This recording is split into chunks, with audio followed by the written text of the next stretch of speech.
অজু শেষে কি বলবেন তাহলে? আশহাদু আল্লা ইলাহা ইল্লাল্লাহু ওয়াহদাহু লা শারীকা লাহু ওয়া আশহাদু আন্না মুহাম্মাদান আবদুহু ওয়া রাসূলুহু। সব দরজা খোলা। 4 শ্রেণীর মানুষের কবরে শাস্তি হয় না। এক, চট করে মনে পড়লো কথাটা, তাই বলে রাখছি, আবার বলার নিয়ত আছে। এক, কেউ যদি শহীদ হয় তাহলে কবরের শাস্তি হবে না। 2, কেউ যদি পেট ব্যথায় মারা যায় তাহলে কবরের শাস্তি হবে না। 3, কেউ যদি জুমার দিন মারা যায় তাহলে কবরের শাস্তি হবে না। 4, কেউ যদি সূরা মুলক পড়ে রাতে নিয়মিত, সূরা মুলক 30 আয়াত, তাহলে এর কবরের শাস্তি হবে না। আগের 3টাই জটিল, একটা মিলাতে পারবেন না। এক শহীদ, কবে যে শহীদ, কে যে শহীদ, বাংলাদেশে সবাই শহীদ, হিন্দু মুসলমান বৌদ্ধ খ্রিস্টান সবাই শহীদ, তো কে যে শহীদ? 2, পেটে ব্যথায় মরলে শহীদ, কোন ব্যথাতে যে মরলাম, এইটা সেইটা কি না? তাহলে এই 3টার একটা সহজ হলো না। সহজ কোনটা বলেন তো দেখি? সূরা মুলক। খেয়াল করে পড়তে হবে, এত কাজের সাথে জড়াতে হবে না। বয়স 40 ছিল, এখন দেখছেন 60, মানে কবে চলে যাবেন, এগুলোর সাথে জড়ায়েন না। এশার সলাত আদায়, মাগরিবের সলাত আদায় করে খাবেন, আর এশার সলাত আদায় করে ঘুমিয়ে যাবেন। 10টা যেন পার না হয়।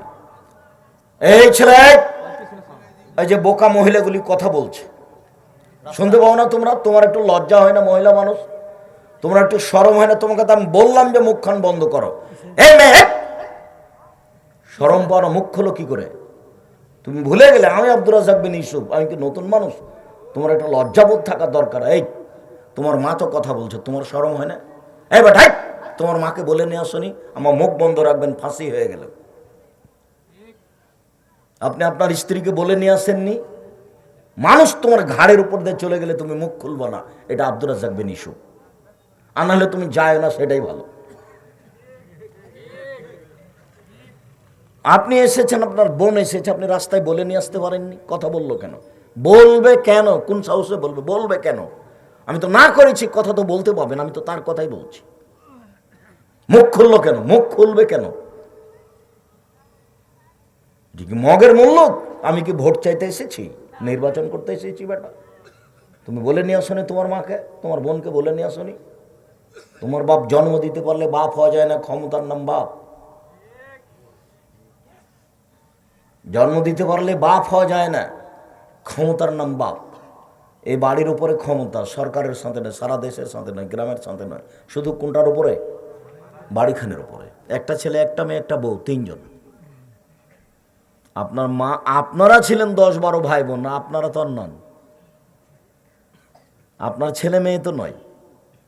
আমি তো বলেছি টাকা পয়সা বেশি হলে, ছেলে মেয়ে বেশি হলে জান্নাত হবেই।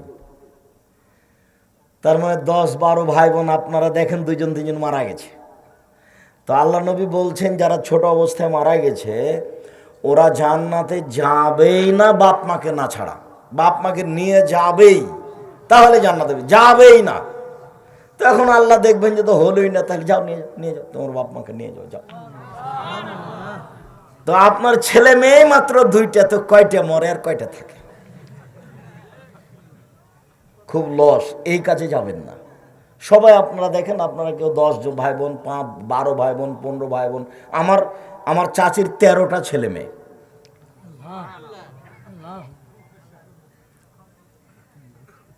তো বলছিলাম, সম্মানিত দিনী বোন, মহিলাদের জান্নাত সহজ। যদিও আল্লাহ রাসূল বলছেন আমি তোমাদেরকে কি দেখলাম? জাহান্নামে দেখলাম, শুধু নারী আর নারী। এবার তিনি বলছেন, ওই পবিত্র মুখে বলছেন, মহিলারা 4টা কাজ করলে জান্নাতে চলে যাবে। 1, সলাত খামসাহা, 5 ওয়াক্ত সলাত আদায় করলো, নামাজ পড়লো। 2, সমাত সাহারাহা, রমজান মাসের সিয়াম রোজা থাকলো। 3, আতাদ বালাহা, স্বামীকে মেনে চললো। স্বামীর কথাটা আবার আসলো। 4, আহসানাত ফারজাহা, জেনায় লিপ্ত হলো না। ওর জন্য জান্নাতের সব দরজা খোলা। আপনাকে আমি আর একটু আশ্বস্ত করি, এই মেয়ে শোনো, তোমাকে বলছি, জেনা যদি হয়ে গিয়েই থাকে তোবা করো, বন্ধ করো, এর চেয়ে বড় সুবিধা আছে। আর কোনোদিন তুমি মোবাইলে কোনো ছেলের সাথে কথা বলবে না। এই ছেলে তোমাকেও বলছি, আজ থেকে মেয়েদের সাথে কথা বলার যত নাম্বার আছে, তুমি বক্তব্যের সাথে মোনাফিকি করো না, জানি মোনাফিকি করে কোনো লাভ নেই।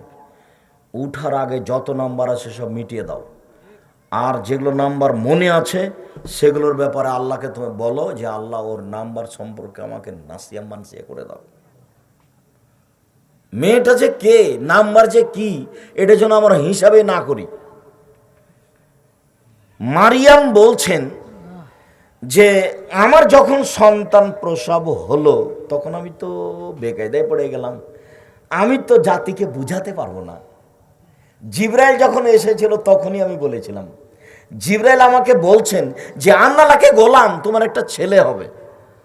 তখন আমি বললাম আন্নালি গোলামুন আলাম ইয়ামসাসনি বাশারুন আলামা কোবাগিয়ে, আপনি বলেন কি আমার সন্তান হবে? মানে আমার বিবাহ হয়নি, আমি জেনাও করিনি, সন্তান হবে মানে আমার বিবাহ হয়নি, আমি জেনাও করিনি, আমার সন্তান হবে মানে বলেন কি?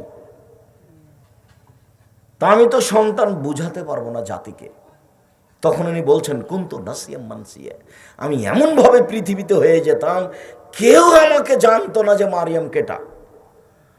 তো আল্লাহর ইচ্ছা এমন হয়ে গেল যে সারা পৃথিবীর মানুষ, হিন্দু, মুসলমান, বৌদ্ধ, খ্রিস্টান, এমন কেউ থাকলো না যে মারিয়ামকে চিনল না ভালো বলে।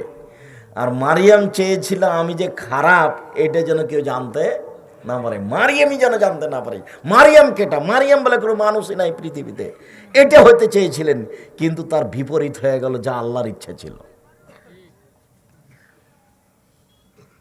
তা আপনি জেনা বন্ধ করেন, আজকে অনেক বড় বড় সুবিধা আছে। তার একটা হলো যে কোনো বিপদ থেকে বেঁচে যাবেন। প্রমাণ ওই যে তিনজন গর্তে আটকা পড়েছিল, বৃষ্টি আসলো, তো একজন বলল বাপ মাকে ভালোবাসি, পাথরটা সরিয়ে দেন। আর একজন বললো যে একটা কাজের লোক নিয়েছিলাম, অর্ধেক দিন কাজ করেছি, চলে গেছে, টাকা দিতে চেয়েছি, নেয়নি। অনেক দিন পরে এসে বলছে টাকা দেন। আমি বললাম গরু ছাগল নিয়ে যাও। আমাকে বলছে মজাক করবেন না, অর্ধেক দিনের টাকা দেন। আমি বললাম মজাক করিনি, তুমি নিয়ে যাও, সব নিয়ে যাও। সব নিয়ে গেছে। তো তোমাকে সন্তুষ্ট করার জন্য করেছিলাম, একটু পাথরটা সরিয়ে দাও, বলে দিলাম। তো আরেকজন বলছে যে আমার চাচাতো বোনের সাথে আমি জেনা করতে চেয়েছিলাম, তো বলেছিল যে 100টা স্বর্ণ মুদ্রা লাগবে। আমি গরিব মানুষ, আমার চাচাতো বোন মনে করেছে আমি সংগ্রহ করতে পারবো না, তো আমি হাড় ভাঙা পরিশ্রম করে সংগ্রহ করে নিয়ে আসলাম, জেনা করব বসেছি। তা আমার বলছেন ইত্তাকিল্লাহ, আমার বোন বলছে ইত্তাকিল্লাহ, আল্লাহকে ভয় কর রে, আমাকে অসতী প্রমাণ করিস না। ফাকুম তো আনহা, তখন আমি উঠে গেছি, আমি জেনা করিনি। তো এটা যদি আসলে তোমার জন্য করে থাকি তাহলে পাথরটা সরিয়ে দাও। তা আল্লাহ বলছেন দিলাম। তুমি যে কোনো বিপদ থেকে বেঁচে যাওয়া। আর আল্লাহ বলছেন হাওয়া ফাইনাল জান্নাতা হিয়াল মাওয়া, কেউ যদি নিজেকে অশ্লীল কাজ থেকে ঠেকাতে পারে আমি আল্লাহ তাকে জান্নাতুল মাওয়া দিয়ে দিলাম, যাও তোমার জন্য জান্নাতুল মাওয়া। আজ থেকে তোমার মোবাইলে যেন আর কোনো মেয়ে মানুষের গল্প না হয়, একবারে তুমি ওই নাম্বার থেকে নাসিয়া মানসিয়া ভুলে যাও। এই মেয়ে, এই তোমাকেও বলছি, তুমি মেয়ে মানুষ, পুরুষের সাথে কথা বলো কেন, লজ্জা হয় না কেন তোমার? আমি তো তোমাকে 30 বছর থেকে বলছি, প্রায় সব মোবাইলে আছে। তোমার বাপের মোবাইলে, তোমার মোবাইল রাখাই ঠিক নয়, তোমার বাপের মোবাইলে রিং হচ্ছে, তুমি ওখানে পাশে দাঁড়িয়ে আছো, ধরবাই না। যদি ধরো তাহলে বলবো আসসালামু আলাইকুম, জি কে বলছিলেন? আমার আব্বা এখন বাড়িতে নেই, পরে কথা বলিয়েন, কথা শেষ। তাহলে তোমার আর নাম্বারও ধরে রাখবে না। তুমি চলো ভাইয়া, কে বলছিলেন ভাইয়া, তাহলে তো তোমার নাম্বার ধরে রাখবে। তুমি কণ্ঠ দিয়ে তাকে ঘায়েল করেছো, তোমার কণ্ঠ পর্দা। এ কথা আমি বলিনি, কথা আল্লাহ বলছে। দেখো, জাতির ক্ষতি করে জান্নাত কেনার চেষ্টা করিও না, মানুষকে জাহান্নামের পথে ঠেলে দিয়ে নিজেকে জান্নাতে মনে করিও না। এই কারণেই জাহান্নামে আল্লাহ রাসূল দেখছেন বেশিরভাগ নারী আর নারী। রাসূল সাল্লাল্লাহু আলাইহি ওয়াসাল্লাম বলেন, মহিলারা যদি 4টা কাজ করতে পারে জান্নাতের সব দরজা খোলা। 1, 5 ওয়াক্ত সালাত, 2, রমজান মাসে সিয়াম রোজা, 3, স্বামীকে মেনে চলা, তিতে লাগলেও মিঠা লাগলেও। আপনাকে আমি অনুরোধ করছি, আপনি স্বামীর সাথে কথা বলেন, 15-20 দিন 6 মাস থেকে আপনি কথা বলছেন না। ভাত তরকারি হলে বৌমাকে বলেন তোর শ্বশুরকে দিয়াই, মেয়েরাকে বলেন তোর বাপকে দিয়াই, নিজে তো দিয়ে আসেন না। চাইলো গিলাসটা নিয়ে গিয়ে সামনে থ্যাকস করে রেখে ওদিকে চলে যান। এটা চলবে না। তিতা লাগলেও স্বামীকে মেনে নিতে হবে, মিঠা লাগলেও মেনে নিতে হবে। আর যদি নাই পারেন, আল্লাহর হস্তে তাকে বলেন, অধিকার দেওয়া আছে, আল্লাহ নবী দিয়েছেন, আল্লাহর হস্তে বলেন আপনার সাথে সংসার করিলাম না। মোহর ফেরত পাবেন না, কাজীর কাছে লিখে দিয়ে পাঠিয়ে দেন, বাস খালাস। 1 মাস পর অন্য জায়গাতে বিবাহ বসেন, কোনো সমস্যা নেই। আপনি এই সংসারে বাধ্য নন। আর যদি মনে করেন যে আমাকে থাকাই লাগবে, ছেলে মেয়ে বড় হয়ে গেছে, তো যতই কষ্ট হোক মেনে নিতে হবে। মারুক, গালি দেখ, উত্তর দিবেন না, চুপ থাকেন, ফল ভালো হবে। এটা আমার অনুরোধ।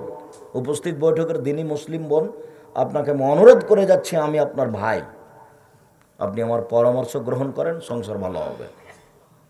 জেনায় লিপ্ত হবেন না। 4টে: 1 5 ওয়াক্ত সালাত, 2 রমজান মাসে সিয়াম, 3 স্বামীকে মেনে চলা, 4 জেনায় লিপ্ত না হওয়া। জান্নাতের সব দরজা খোলা। আপনাকে একটা কথা বলে রাখি, স্ত্রী লালন পালন করলে 5টা জিনিস লাগে। 1, যে মানের খাচ্ছেন সে মানের খাওয়াবেন। 2, যে মানের পড়ছেন সে মানের পড়াবেন। 3, কটু কথা বলবেন না বউকে, কখনো, কোনো সময় নাই। কটু কথাই বলবেন না। বলবেন না তোমার ঠোঁটটা কালো, বলতে পাবেন না। বলতে পাবেন না তোমার রংটা কালো, এ কথা আপনি বলতে পাবেন না। বলতে পাবেন না তোকে দেখতে খারাপ লাগে, এ কথা আপনি বলতেই পাবেন না। শ্বশুরের কোনো কিছু নিন্দা করতে পাবেন না। শ্বশুরের গালি দেওয়া তো বহু দূরের কথা, যৌতুকের তো কোনো প্রশ্নই আসে না। এটা সিরাজগঞ্জ জেলা, এরা যৌতুকের সাথে সম্পৃক্ত নয়। এটা কি গায়েবান্ধা যে যৌতুক নিবে? যৌতুকের সাথে সিরাজগঞ্জ জেলার সম্পর্ক নাই। এটা হলো গায়েবান্ধা রংপুর, দিনাজপুর, লালমিনহাট, টিমিলপাড়া, কুড়িগ্রাম, পঞ্চগড়, ঠাকুরগাঁ, জয়পুরহাট, বগুড়া। এরা মনে করে যে বিবাহ দিলে যৌতুক লাগবে। আর আমি তো বলেছি যে ভিক্ষা করা টাকা দিয়ে চাউল কিনে ভাত খেয়ে ইবাদত কবুল হবে। যৌতুক টাকা দিয়ে চাউল কিনে ভাত খেয়ে ইবাদত কবুল হবে না। যৌতুক নিম্ন শ্রেণীর, ইতর শ্রেণীর মানুষ নেই। আমি তো ভিক্ষা করে খেতে বলেছি। এই ছেলে, তোমার বাপ যৌতুক নিয়েছে কিনা? তোমার বাপের মুখের দিকে তাকিয়ে দেখো, তোমার বাপের মুখখান নিচু হয়ে আছে, কালো হয়ে আছে। বেটা কাজ করে খাও, কাজ করে খাও, যৌতুক নিবা কেন? সন্ধ্যা হতে হতে মোটর সাইকেলে ফেরত দাও। যা নিয়েছো খাটখাটনা টাকা পয়সা সব ফেরত দাও। 24 ঘন্টা ফেরত দিতে হবে। ফকিরকে ভিক্ষে দিতে শিখিও, নিতে শিখিও না। আল্লাহ রাসূল বলেছেন, ইয়াদুলিয়া খায়রুম মিন ইয়াদিস সুফলা, দেওয়া হাতটা ভালো নেওয়া হাতের চেয়ে, দেওয়া হাতটা ভালো নেওয়া হাতের চেয়ে, দিতে শিখিও। আর বারবার আমি বলেছি, মোবাইল খোলা আছে, তোমার মাকে আমি তোমাকে বলতে বলেছি যে বলে দিবা তুমি, আম্মা আমি যখন বাড়ি থেকে বের হব তখন আমাকে 20-50টা 10 টাকার নোট দিয়েন তো আম্মা, খুচরা দেখে। ফকির আসলে আমি যেন দিতে পারি। ফকির আসলে খালি বলি মাফ করো, ফকির খালি বলি মাফ করো। এ কথা কেন? আপনাকে বলছি, আপনার স্ত্রীকে সতর্ক করে দিবেন, আপনার স্ত্রীকে সংশোধন করে দিবেন। আপনি বাড়ি থেকে বের হচ্ছেন, থামেন থামেন থামেন থামেন, ওই যে খুচরা টাকাটা নিয়ে যান তো, 100 টাকা খুচরা আছে নিয়ে যান। ফকির আসলে দিয়েন। দেওয়া হাত ভালো নেওয়া হাতের চেয়ে। দেওয়া হাত মানে জান্নাত, মানে আমি কিনে নিয়েছি জান্নাত। তা আমি বলিনি, এ কথা আল্লাহ বলেন, এ কথা মুহাম্মদ সাল্লাল্লাহু আলাইহি ওয়াসাল্লাম বলেন। আপনি মাসে 20,000 টাকা ইনকাম করেন, আপনি বাড়ি থেকে 50টা টাকা, 5টা 10 টাকার নোট বা 20টা 5 টাকার নোট নিয়ে বের হলেন না কেন? কেন আপনি সব ফকিরকে বলছেন মাফ করো? কেন আপনি বলবেন? এই স্বভাব কেন? এই স্বভাবই খারাপ। এই স্বভাবকে মাটিতে পুঁতে দেন, আজ থেকে পায়ের নিচে রেখে দেন। খুচরা টাকা নিয়ে বের হবেন, ফকিরকে মাফ করো এই কথা বলবেন না। আপনার সব বাড়িঘর জমি জায়গা স্টেট নিয়ে নেবেন না। ভুলেও কখনো যৌতুক নেবেন না। মানুষের বাড়িতে কাজ করে খেলেও যৌতুক ফেরত দিতে হবে। সম্মানিত দিনী ভাই বোন, যৌতুক হারাম। মহান আল্লাহ বলেন, ইয়াসআলুনাকা আনিল খামরি ওয়াল মাইসির। মুহাম্মদ সাল্লাল্লাহু আলাইহি সাল্লাম, আপনাকে জনগণ জিজ্ঞাসা করে মদ এবং জুয়া সম্পর্কে। আপনি বলুন, ফিহিমা ইসমুন কাবীর। মদ খেলে মহাপাপ হয়, জুয়া খেললে মহাপাপ হয়। পৃথিবীতে জুয়া নামে কোনো নির্ধারিত খেলা নেই। প্রত্যেক যেই খেলাতে টাকার হার জিত রয়েছে সেটাই হলো জুয়া। বর্তমানে যে আন্তর্জাতিক ফুটবল ক্রিকেট দেখা যায়, এটা হলো সবচেয়ে বড় জুয়া। এটা একবারে পল্লী অঞ্চলে গ্রামের মাথায় বিশাল দিয়ে মানে ফেস্টুন দিয়ে দেখছে, ছবি দেখছে, ফুটবল খেলা দেখছে। আর বাপ বেটা, বাপ পাকিস্তানের পক্ষে আর বেটা ব্রাজিলের পক্ষে, একটা খড়ের ঘর, তাদের উপরে 2টা পতাকা। বাপ বেটাই পাগল, ফকিরে তো পাগল নয়, ফকিরের এসব ধান্দা নাই। তোমাদের ওই পতাকা দেখলে আমার খুব কষ্ট হয়। আমি যদি পারতাম তোমার পতাকা নিজে হাতে টেনে একেবারে জ্বালিয়ে ছায়ের উপরে লাথি মারতাম। তুমি নিজেকে বিক্রি করেছো কেন? তুমি ব্রাজিলকে চিনো? তোমাকে যদি পাই তাহলে তোমার মাথার উপরে এক বালতি পায়খানা দিয়ে দিবে, দিয়ে শান্তি পাবে যে ঠিক হয়েছে, ঠিক হয়েছে, ঠিক হয়েছে। ওরা ইহুদি, ওরা খ্রিস্টান। আল্লাহ বলছেন আমাদের নবীকে যে ইহুদি আপনাকে মানবে না, খ্রিস্টান আপনাকে মানবে না, কখনো মানবে না। আপনি ইহুদি হয়ে যান তাহলে ঠিক আছে, আপনি নিজে খ্রিস্টান হয়ে যান তাহলে ঠিক আছে, একথা আল্লাহ বলছেন। আর তুমি খুশি হয়ে ওখানে টাকা রাখলে, তোমার সরকার, তোমার আরো কেউ সেখানে গিয়ে টাকা রাখলো, খুশি হয়ে বলেছে। সম্মানিত দিনী ভাই বোন, জুয়া, যে কোনো খেলাতে টাকার হারজিত রয়েছে, সেটার নামই জুয়া। আর টাকার হারজিত নেই, শরীর চর্চাও হয় না, বসে বসে চলে। চৌসার, ছক্কা, লুডু, ক্যারাম বোর্ড, দাবা, আরও এখন যেগুলো কি গেমস, ছেলে মেয়ে সবার হাতে এইসব আরও কত খেলা আছে। এসব খেলাতে যে অংশগ্রহণ করে, ও তার হাতকে শরীর রক্তের মধ্যে ডুবিয়ে দেয়। আল্লাহ রাসূল বলছেন, মান লাইভ হবে নারদেশির, যে ব্যক্তি চৌসার, ছক্কা, দাবা, পাঞ্জা, লুডো, ক্যারাম বোর্ড, তাস, গেমস, এই ধরনের পৃথিবীতে যত খেলা দেখা দিয়েছে, আরও যত খেলা দেখা দিবে, বসে বসে চলে, এই খেলাতে যারা হাত খেলে, যারা, তারা তাদের হাতকে শরীর শুকরের রক্তের মধ্যে ডুবিয়ে দিয়েছে। এই কথা মুহাম্মদ সাল্লাল্লাহু আলাইহি সাল্লাম বলেন। আব্দুর রাজ্জাক সাহেব, খেলা কোনটা? যেখানে টাকার হারজিত নাই, পাড়ার ছেলেরা গ্রামের মাথায় ফুটবল খেলে, টাকার হারজিত নাই, আধ ঘন্টা খেললো, তোর ওর বাড়ি চলে গেল। শরীর চর্চা এটা করতে পারে। পাড়ার ছেলেরা, স্কুলের ছেলেরা ক্রিকেট 1 ঘন্টা ছুটাছুটি করলো, বাড়ি চলে গেল, এখানে কোনো টাকার হারজিত নেই, এটা চলবে। বসে বসে ঘন্টার ঘন্টা কাটছে, এটা হারাম, এটাও কাবিরা গুনাহ। আর যেটা আপনার হারজিত আছে, সেটা তো হারামি, মহাপাপ। এবার ছোট্ট করে আপনাকে দেখায় 3টে কথা আল্লাহ রাসূল মদের ব্যাপারে এভাবে বলছেন। 1, ইজতানিবুল খামরা ফাইনাহুমুল খাবায়েস, পৃথিবীর মানুষ মদ পান করা থেকে বেঁচে থাকো, এটা হলো পাপের, খারাপের মা, পাপের মা। 2, আবু দারদা, লা তাশরাবান্না খামরান, কখনো মদ পান করো না, ফাইন্নাহু রাসু কুল্লি ফাহিশাতিন, এ হলো সব পাপের মাথা। মাছ, কখনো নেশাদার দ্রব্য পান করো না, ফাইন্নাহু মিফতাহু কুল্লি শাররিন, এ হচ্ছে সব পাপের চাবি। 3টে, 1 পাপের মা, 2 পাপের মাথা, 3 পাপের চাবি। এগুলো মুহাম্মদ সাল্লাল্লাহু আলাইহি সাল্লামের মুখের ভাষা। তো পাপের চাবি বলে কি বললেন? চাবি তোমার কাছে আছে, তালাটা খুলে দাও, ভিতরে সব কিছু দেখতে পাবা। মদ খাও, এখন সব পাপ করতে পারবা, বুদ্ধি তো নেই। মাকে গালি দিতে পারবে, মায়ের সাথে জেনা করতে পারবে, কোনো সমস্যা নেই, বিবেক তো হারিয়ে গেছে। মদ খেলে এটা পাপের মা, মানে এটা আসল পাপ, বাস বাকিগুলো এমনি হবে। এটা হলো পাপের চাবি, এটা হলো পাপের মাথা, এটা হলো পাপের মা, এই জন্য এগুলি। এবার শোনেন, অবাক পাপ।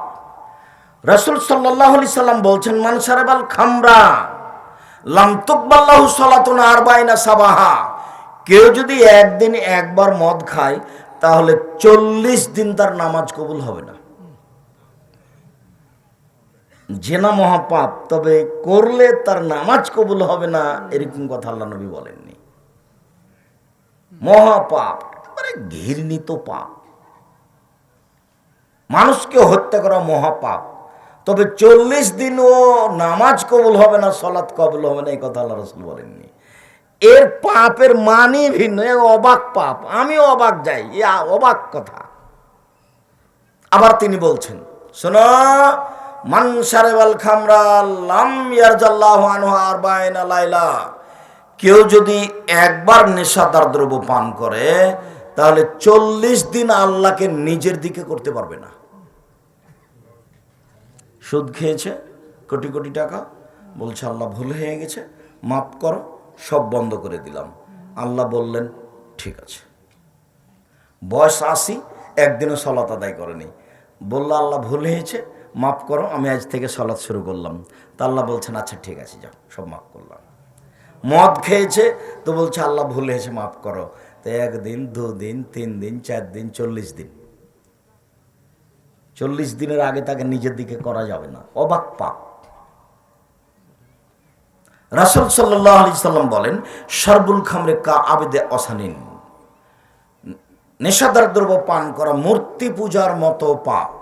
সরস্বতী, ভগবতী, কালী, দুর্গার পূজা করলে যেমন পাপ হয়, মদ খেলে তেমন পাপ হয়। কোন পাপকে এভাবে বলা হয়নি। চুরি করুক মহাপাপ, হাত কেটে নেওয়া হবে, কিন্তু সরস্বতী, ভগবতী, কালী, দুর্গার পূজা করার মতো নয়। সুদ খেলে মহাপাপ হবে, তবে সরস্বতী, ভগবতী, কালী, দুর্গার পূজা করলে যেমন পাপ হয় তেমন নয়। মানুষকে হত্যা করলে মহাপাপ হয়, এতিমের সম্পদ খেয়ে নিলে মহাপাপ হয়, কিন্তু কালী, সরস্বতী, ভগবতী, কালী, দুর্গার পূজা করলে যেমন পাপ হয় তেমন নয়। কিন্তু মদ খেলে ওরই মতো পাপ হয়। কেমন মনে হচ্ছে না? কঠিন মনে হচ্ছে না? আবু হুরায়রা রাদিয়াল্লাহু তাআলা আনহু বলেন, রাসূল সাল্লাল্লাহু আলাইহি ওয়াসাল্লাম বলেছেন, সালাসাতুন, 3 শ্রেণীর মানুষ লা ইয়াদখুলুনা জান্নাহ, এরা জান্নাতে যাবে না। 1, মদুমুল খামর, যারা নিয়মিত বিড়ি, তামাক, জর্দা, সিগারেট, গুল, নেশাদার দ্রব্য খায়, পান করে, তারা জান্নাতে যাবে না। এই বাচ্চা, এই ছেলে বসো। কিছুক্ষণ বাচ্চাকে বসিয়ে রাখবেন। আপনাকে আমি অনুরোধ করছি, দাঁড়িয়ে আছেন যারা, দয়া করে মুখে কথা বলবেন না। ধরেন যে আমি কথার মাঝামাঝিতে চলে এসেছি, আপনার দেখতে না দেখতে বক্তব্য শেষ হয়ে যাবে। আমি তো আর আব্দুল্লাহ বিন ফজল নই যে ভোর পর্যন্ত বক্তব্য দিব, অত বিদ্যাও নয়, অত বলতেও পারি না। তবে অল্প সময়ে আপনাকে আমি পরিবর্তন করতে এসেছি, আপনি একটু ধৈর্য ধারণ করেন, ইনশাল্লাহ আপনার কিছু না কিছু উপকার করবই করবো ইনশাল্লাহ। এটা আমার দৃঢ়তা, আপনার আমি কিছু না কিছু পরিবর্তন করবই করবো ইনশাল্লাহ। সম্মানিত দিনী ভাই বোন, 3 শ্রেণীর মানুষ জান্নাতে যাবে না। তার 1 শ্রেণীর মানুষ যারা বিড়ি, তামাক, জর্দা, সিগারেট, গোল, নেশাদার দ্রব্য খায়, পান করে, তারা জান্নাতে যাবে না। হুজুর জর্দা খায় সেজন্য মাকরুহ বলেছে। মাকরুহ কিন্তু আরবি শব্দ, মাকরুহ মানে খারাপ। তো এখন যদি আপনি ফজরের সালাতে দেখা হইয়া বলেন, আসসালামু আলাইকুম হুজুর, আপনি খারাপ খান আর আমাদের ইমামতি করেন। খারাপ খায় মানে, এই যে আপনি বললেন যে জর্দা খাওয়া মাকরুহ, তো মাকরুহ মানে কি? মাকরুহ মানে হলো খারাপ। তো আপনি খারাপ খান আর আমাদের ইমামতি করেন, আপনি হুজুর মানুষ। হুজুর আপনাকে অনুরোধ করছি, জর্দা খেয়ে, গুল খেয়ে, তামাক খেয়ে নিজেকে মাওলানা বলার দরকার নাই। জাতিকে ফাঁকি দিয়ে সব কিছু করার দরকার নাই। একবারে স্বাভাবিক হয়ে যেন, অল্প কয়েকদিন বয়স, অল্প কয়েকদিন। আর তোমাকে বলছি, ক্ষমতা দেখে 1 ঘন্টা বাঁচবা না, বাঁচার দরকার নেই। দলীয় দাপট দেখিয়ে মানুষের জমি জোর করে দখল করে, মানুষকে গালি দিয়ে, হাম্বি তাম্বি করে কিছু করে একদিন বাঁচার প্রয়োজন নাই। ফেরাউন ডুবে গেছে, অনেকদিন পরে হলেও ফেরাউন কি হয়েছে? ডুবে গেছে। কাজেই ক্ষমতার পরিণাম খুব খারাপ। নিঃস্ব হয়ে থাকো, মরলে জান্নাত সহজ। আর জুলুম করে মরবে, বিচার পরে হবে। যারা জেনা চুরি করেছে তারাই চলে গেছে, আগে আপনি আটকা আছেন। কি কেন? আপনি একটা রিক্সাওয়ালাকে থাপ্পড় দিয়েছিলেন, এই জন্য এর বিচার ঠেকে গেছে। এর বিচার কি হয়েছে? ঠেকে গেছে। আমরা তো চাঁপাইনবাবগঞ্জের মানুষ, আগে জমিতে আইল ছিল না, আইল মধ্যে উঁচু করে ধান কাটার সময়তে আবার ওই ধানের জমি মেপে ফাঁড়ি, মধ্যে একটা ফাঁড়ি দিয়ে 2 দিকে করে ধান কাটতো। তখন আমি অনেক দিন বলেছি, আচ্ছা মধ্যে যে ধানের গোছটা, থোপটা পড়লো, ওটা আপনি কোন দিকে দেন? বলে নিজের দিকে দিয়েছি। তো আপনি এখন জান্নাত কিনেন, দেখি কোন দিক দিয়ে কিনবেন? কিভাবে কিনবেন? আমার মা বলতেন যে আমার নানি বারবার বলতো যে পাশে যে সব ধান কেটে নিল তুমি কখন যাবা? তখন বলতেন যে পাশের লোক যেদিন কেটে শেষ করবে 2 পাশে সেদিন আমি যাব, যেটা আছে সেটা নিয়ে আসবো। আমি আগে কাটতে গিয়ে যদি কারো একটু চলে আসে, ওইটা নিয়ে আমি দুনিয়াতে বাঁচতে রাজি নই। চলে গেছে দুনিয়া থেকে। এই করোনাতে যেমন ফাঁকি দিয়েছে তোমাকে, মওলানা মানুষ 3 ফুট ফাঁকা রেখে রাখেছে।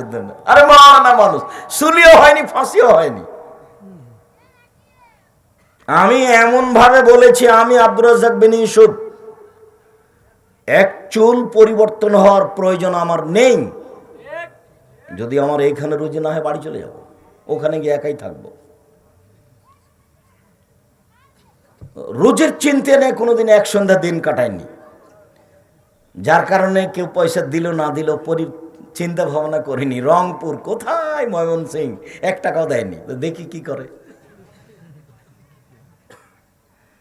তবে আমাকে ফাঁকি দিয়ে লাভ কি? আমি জাতিকে ফাঁকি দিইনি, জাতিকে ফাঁকি দেওয়ার প্রয়োজন মনে করি না।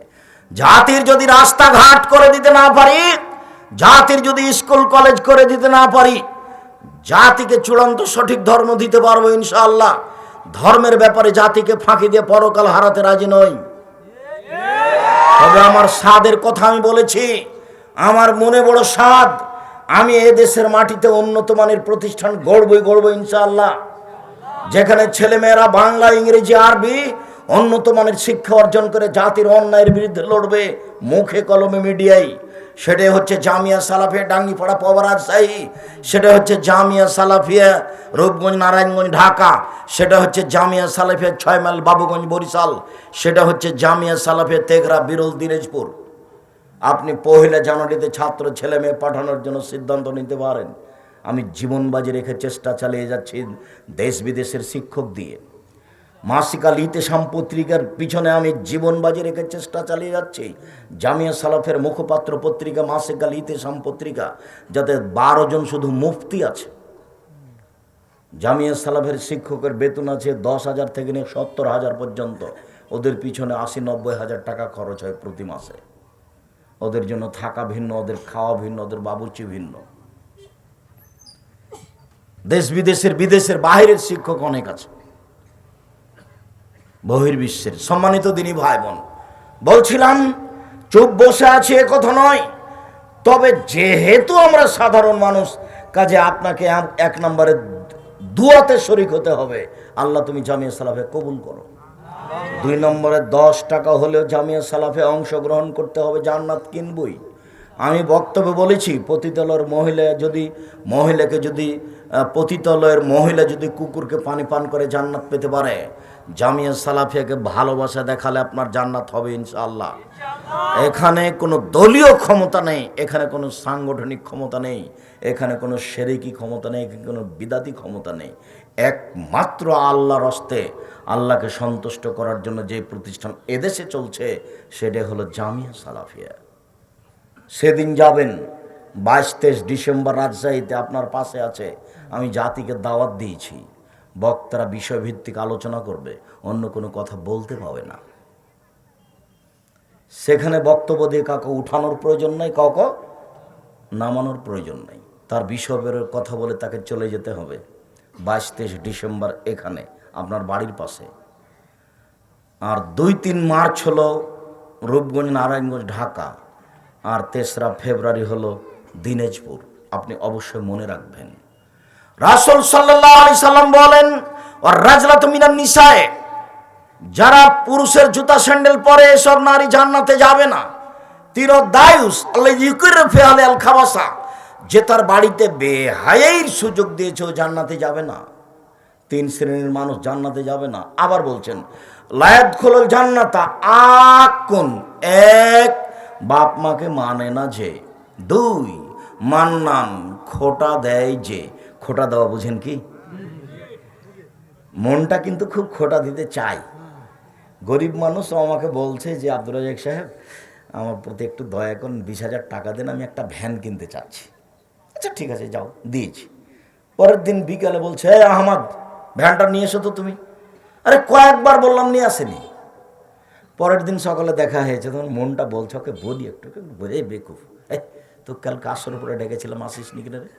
মনটা চাচ্ছে কিন্তু, এই জন্য এটা মহাপাপ।